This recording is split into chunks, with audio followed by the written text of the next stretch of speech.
Suez studio Bangla. সুইজারল্যান্ডের কথা ভাবলে সবার চোখের সামনে হয়তো ভেসে উঠবে একটা নিখুঁত মেকানিক্যাল সুইস ঘড়ির ছবি।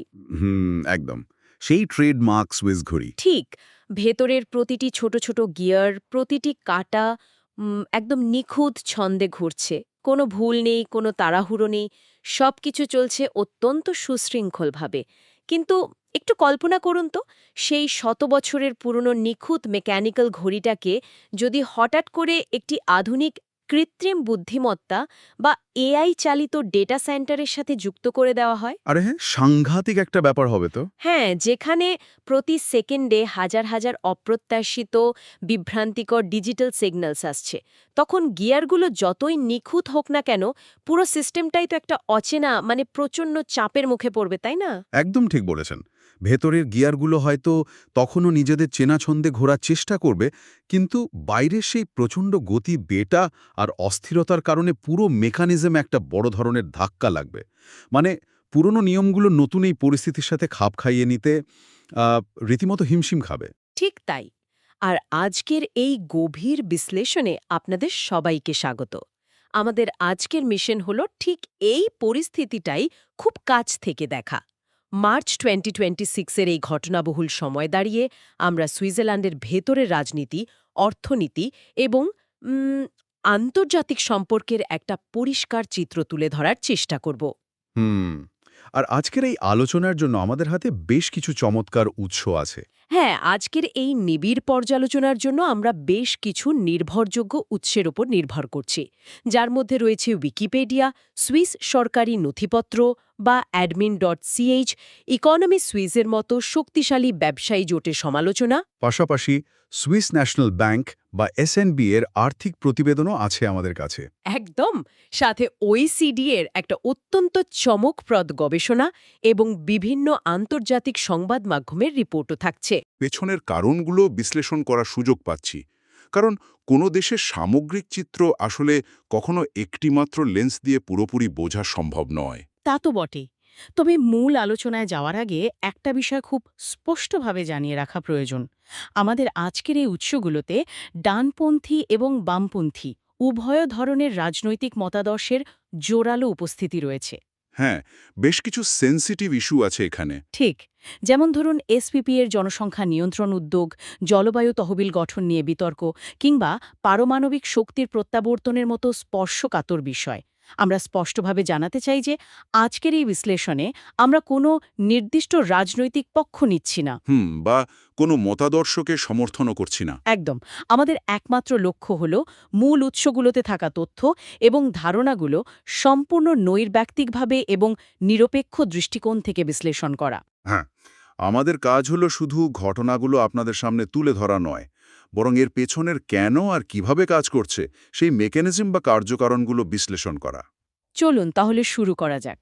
আমাদের আজকের মূল প্রশ্ন হল, কিভাবে একটি দেশ যারা নিজেদের নিখুঁত সরাসরি গণতন্ত্র বা ডিরেক্ট ডেমোক্রেসি আর রাজনৈতিক স্থিতিশীলতার জন্য বিশ্বজুড়ে গর্ব করে, তারা যখন বিশ্বায়নের প্রচণ্ড চাপ, ডিজিটাল ভুয়া খবর এবং অর্থনৈতিক অনিশ্চয়তার মুখে পড়ে, তখন ঠিক কী ঘটে?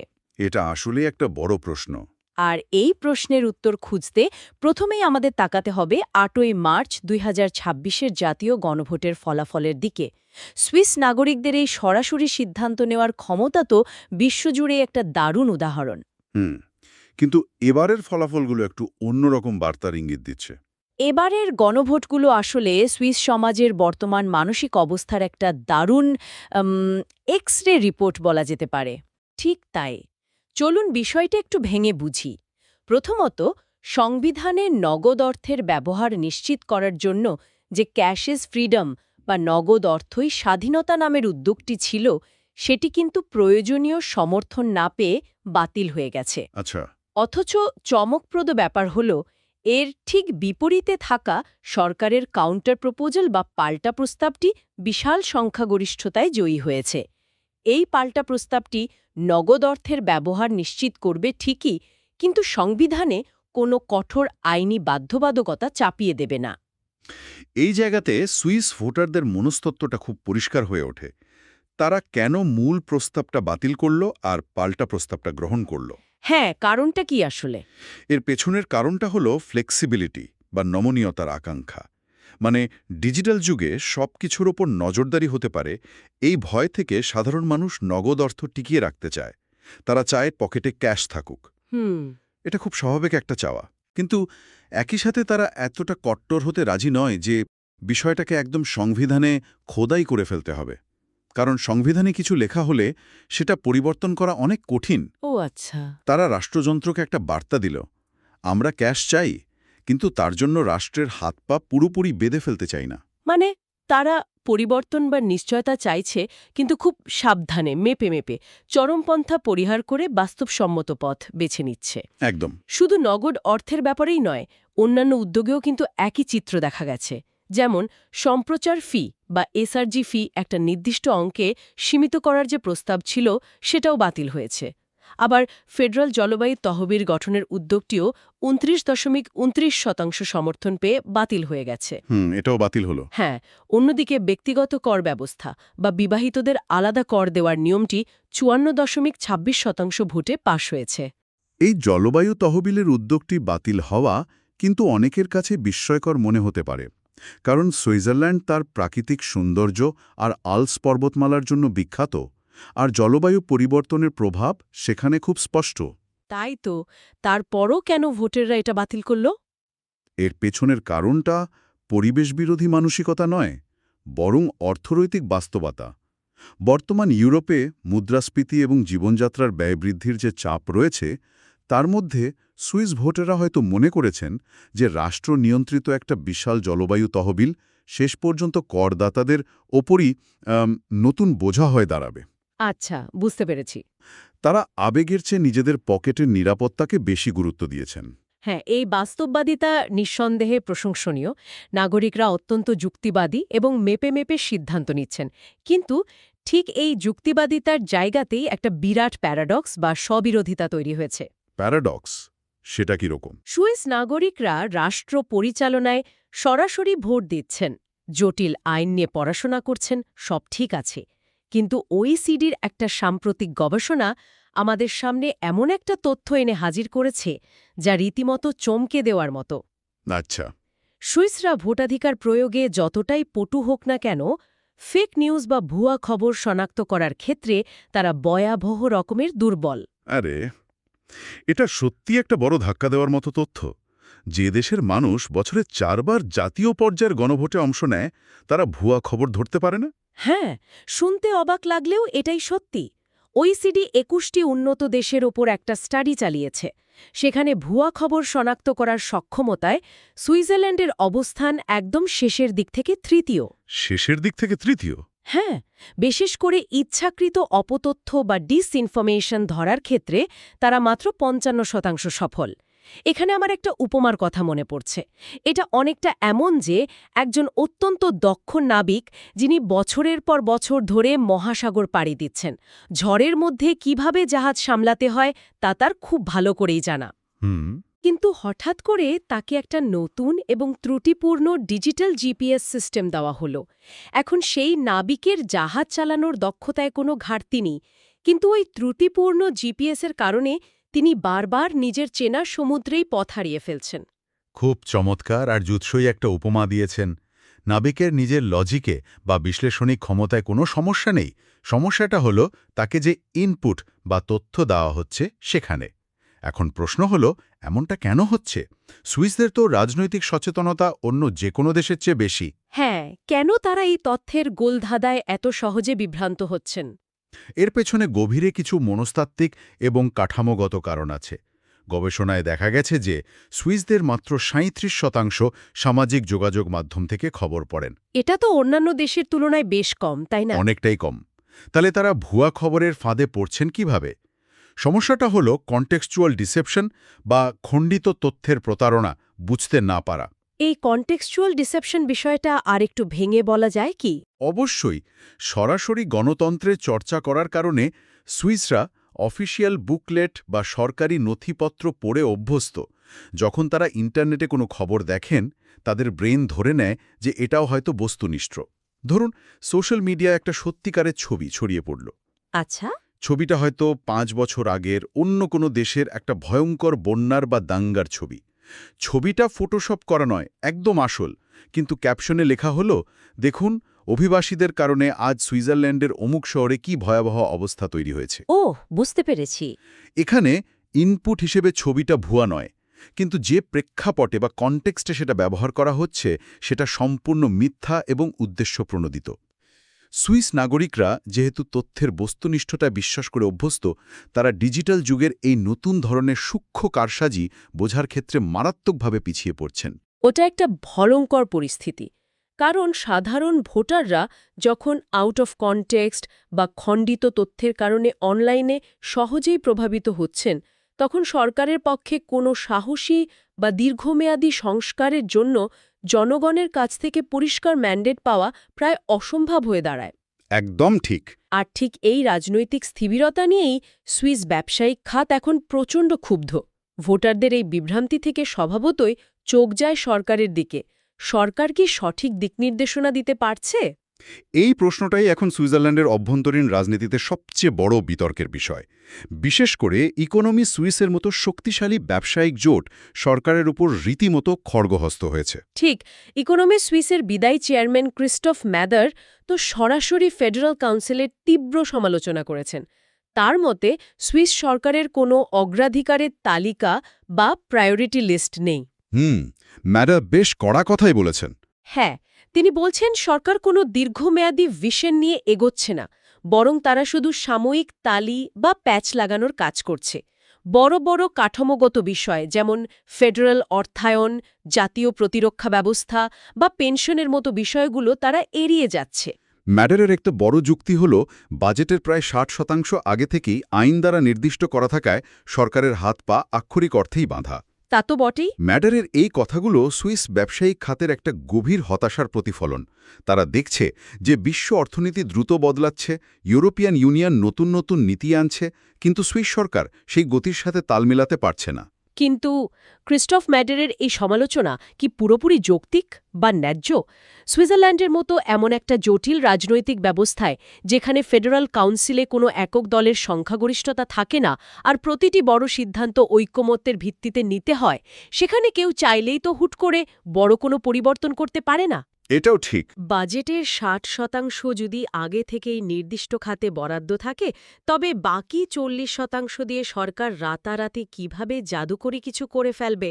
এই তালি দেওয়া বা ছোট ছোট পদক্ষেপ নেওয়াই কি টিকে থাকার একমাত্র বাস্তবসম্মত উপায় নয়?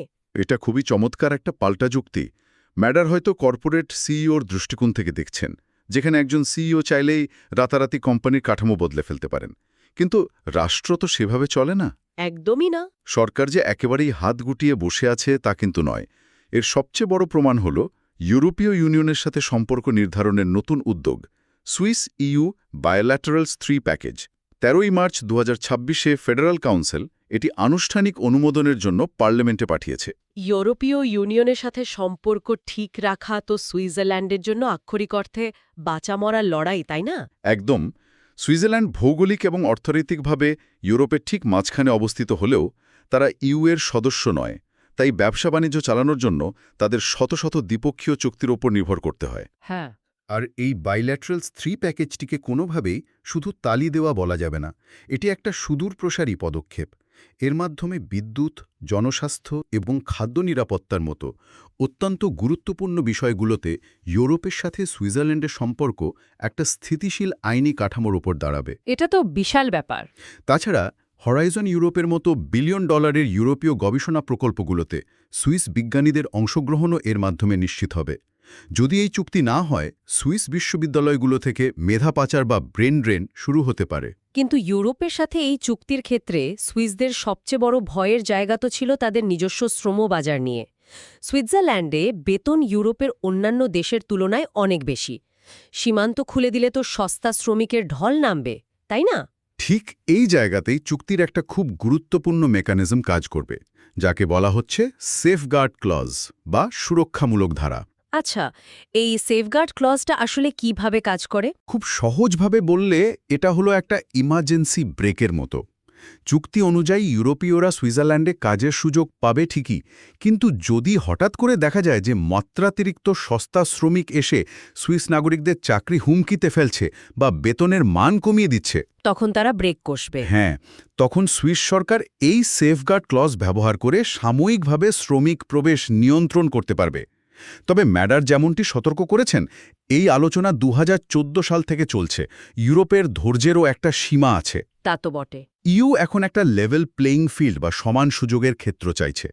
তাই এই প্যাকেজটি সুইসদের অর্থনৈতিক ও রাজনৈতিক স্বাধীনতার জন্য একটা বিশাল লিটমাস টেস্ট হতে যাচ্ছে। একদিকে ইউরোপীয় ইউনিয়নের সাথে এই জটিল বাণিজ্য আর কূটনৈতিক সম্পর্ক ঠিক রাখা, অন্যদিকে দেশের ভেতরের অর্থনীতির চাকা সচল রাখা।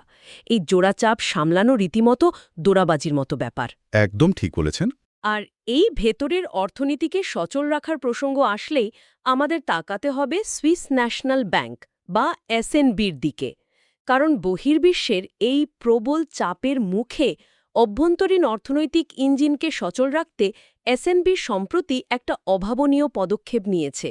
তারা তাদের সুদের হার কমিয়ে মাত্র 0.25% নামিয়ে এনেছে। সামষ্টিক অর্থনীতির দৃষ্টিকোণ থেকে এসএনবি এর এই পদক্ষেপটি আসলেই রোমাঞ্চকর।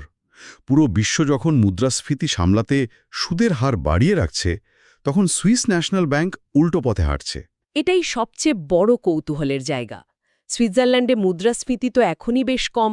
পূর্বাভাস বলছে 2025 সালে এটি হবে মাত্র 0.4% এবং 2026-এ 0.8%।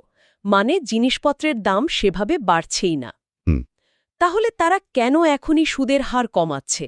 কারণ এসএনবি এখানে একটা অ্যাসিমেট্রি বা অপ্রতিসম কৌশল ব্যবহার করছে। এর পেছনের লজিকটা বুঝতে হলে আমাদের একটু পেছনের দিকে তাকাতে হবে। আচ্ছা। মুদ্রাস্ফীতি কমানো কেন্দ্রীয় ব্যাংকের কাজ ঠিকই, কিন্তু মুদ্রাস্ফীতি যখন শূন্যের কাছাকাছি বা নেগেটিভ হয়ে যায়, যাকে আমরা ডিফ্লেশন বলি, সেটা অর্থনীতির জন্য আরও বেশি ভয়ঙ্কর। এসএনবি এখনই সুদের হার কমিয়ে অর্থনীতিতে একটা আগাম উদ্দীপনা বা বুস্ট দিচ্ছে। তাদের মূল লক্ষ্য হল সুদের হার কমানোর জন্য হাতে একটা বাফার তৈরি করে রাখা। মানে তারা আগেভাগে প্রস্তুতি নিয়ে রাখছে। ঠিক, ভবিষ্যতে যদি হঠাৎ করে বিশ্ববাজারে কোনো বড় ধাক্কা আসে আর মুদ্রাস্ফীতি বাড়ে, তখন সুদের হার বাড়ানো খুব সহজ। কিন্তু অর্থনীতি যদি স্থবির হয়ে যায় এবং মুদ্রাস্ফীতি শূন্যের নিচে নেমে যায়, তখন অর্থনীতিকে চাঙ্গা করতে সুদের হার কমাতে কমাতে নেতিবাচক সুদের হারে বা নেগেটিভ ইন্টারেস্ট রেটে চলে যেতে হবে। আর নেগেটিভ ইন্টারেস্ট রেট মানে তো ব্যাংকে টাকা রাখলে উল্টো চার্জ দিতে হবে। একদম। এটি ব্যাংক, সাধারণ মানুষের সঞ্চয় এবং পেনশনের জন্য অত্যন্ত ক্ষতিকর। এই নেতিবাচক সুদের হারে ফিরে যাওয়াটা এসএনবি যে কোনো মূল্যে এড়াতে চায়। এটা অনেকটা ছাতা খোলার মতো ব্যাপার। আকাশ মেঘলা দেখেই তারা আগেভাগে ছাতা খুলে রাখছে, যাতে হঠাৎ বৃষ্টি নামলে আর ভিজতে না হয়। দারুণ বলেছেন। আর এর সাথে তাদের আরেকটা স্ট্র্যাটেজি বা কৌশলের কথা না বললেই নয়, সেটা হলো স্বর্ণের মজুদ। বিশ্বজুড়ে এখন ভূরাজনৈতিক অনিশ্চয়তার কারণে সোনার দাম আকাশছোঁয়া। হ্যাঁ, সোনার দাম তো বেড়েই চলেছে। আর সুইস ন্যাশনাল ব্যাংকের হাতে প্রায় 1040 টন সোনা রয়েছে। বিনিয়োগকারীরা যখনই বিশ্ব অর্থনীতিতে বড় কোনো বিপদের আশঙ্কা করেন, তারা সোনাকে ইন্স্যুরেন্স বা বীমা হিসেবে কিনে রাখেন। এসএনবি এর এই বিশাল মজুদ প্রমাণ করে যে তারা যে কোনো বড় দুর্যোগের জন্য সর্বোচ্চ স্তরের প্রস্তুতি নিয়ে রাখছে।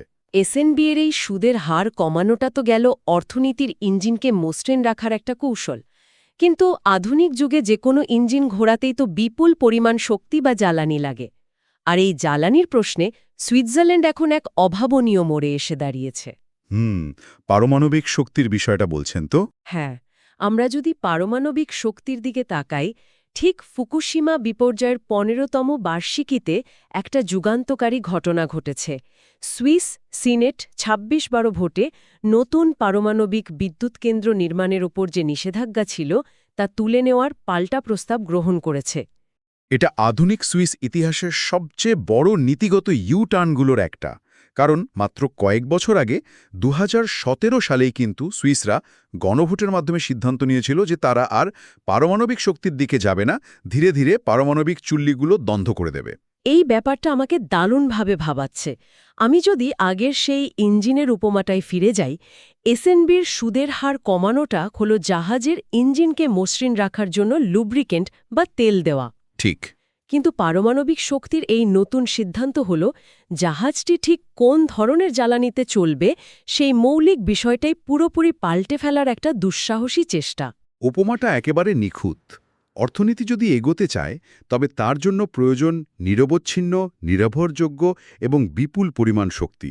সবাই হয়তো সৌরশক্তি বা বায়ুবিদ্যুতের কথা বলবে, হ্যাঁ, রিনিউয়েবল এনার্জি তো এখন সবার মুখে মুখে। কিন্তু সুইজারল্যান্ডের ভৌগোলিক অবস্থান বিবেচনা করলে শীতকালে যখন বরফ পড়ে আর সূর্যের আলো কম থাকে তখন নবায়নযোগ্য শক্তি দিয়ে পুরো দেশের বিদ্যুতের চাহিদা মেটানো প্রায় অসম্ভব।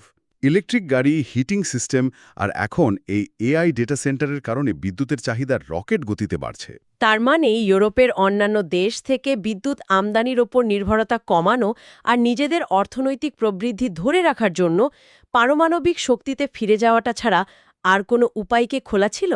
বাস্তবতা নিরিখে পারমাণবিক শক্তি একমাত্র সমাধান যা কার্বন নিঃসরণ ছাড়াই বিশাল পরিসরে বেস লোড বা সার্বক্ষণিক বিদ্যুৎ সরবরাহ করতে পারে। তাই পারমাণবিক শক্তিতে ফেরাটা সুইসদের জন্য একটা কৌশলগত গেম চেঞ্জার হতে পারে। আসলেই তাই। তবে ভুলে গেলে চলবে না, সুইস চীনের প্রস্তাব গ্রহণ করলেও এটাই শেষ কথা নয়। শেষ পর্যন্ত চূড়ান্ত সিদ্ধান্তটা সম্ভবত সুইস জনগণকেই একটা নতুন গণভোটের মাধ্যমে নিতে হবে। তাহলে এই এতগুলো বিচ্ছিন্ন মনে হওয়া ঘটনার সুতো একসাথে বাঁধলে আসলে কি মানে দাঁড়ায়? আমরা যদি আজকের পুরো আলোচনার একটা সারমর্ম টানি, ছবিটা কেমন দেখায়? হ্যাঁ, পুরো চিত্রটা বেশ ইন্টারেস্টিং। একদিকে সুইস নাগরিকরা গণভোটে চরমপন্থা এড়িয়ে খুব মেপে মেপে বাস্তবসম্মত সিদ্ধান্ত নিচ্ছেন। অন্যদিকে সরকার ধীর গতিতে হলেও ইইউ এর সাথে সম্পর্ক মজবুত করার জন্য বাইল্যাটারাল 3 এর মতো বড় পদক্ষেপ নিচ্ছে।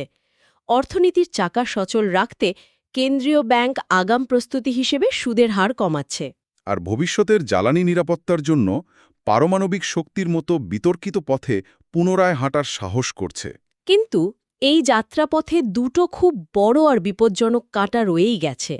প্রথমত, ডিজিটাল যুগে ভুয়া খবরের প্রতি সাধারণ মানুষের দুর্বলতা, যা তাদের সঠিক রাজনৈতিক সিদ্ধান্ত নেওয়ার ক্ষমতাকে ভেতর থেকে দুর্বল করে দিচ্ছে। ওই সিডিএর স্টাডিতে যেটা দেখলাম আমরা। আর দ্বিতীয়ত, নীতি নির্ধারণের কাঠামোগত ধীরগতি, যা আধুনিক বিশ্বের দ্রুত পরিবর্তনের সাথে তাল মেলাতে পারছে না। এখান থেকে একটা বিষয় খুব স্পষ্ট হয়ে ওঠে, বৈশ্বিক এই চরম অস্থিরতার মধ্যে কোনো দেশই আসলে সম্পূর্ণ বিচ্ছিন্ন কোনো দ্বীপ হয়ে থাকতে পারে না, তা সে সুইজারল্যান্ডের মতো যতই সম্পদশালী বা নিরপেক্ষ দেশ হোক না কেন। একদমই না। বিশ্বের এক প্রান্তের অর্থনৈতিক গতিপ্রকৃতি, জ্বালানির দামের ওঠানামা, এমনকি আপনার স্মার্টফোনে আসা খবরের সত্যতা, এই বিষয়গুলো পরোক্ষভাবে বিশ্বের প্রতিটা মানুষের দৈনন্দিন জীবনকে গভীরভাবে প্রভাবিত করছে। একদম ঠিক।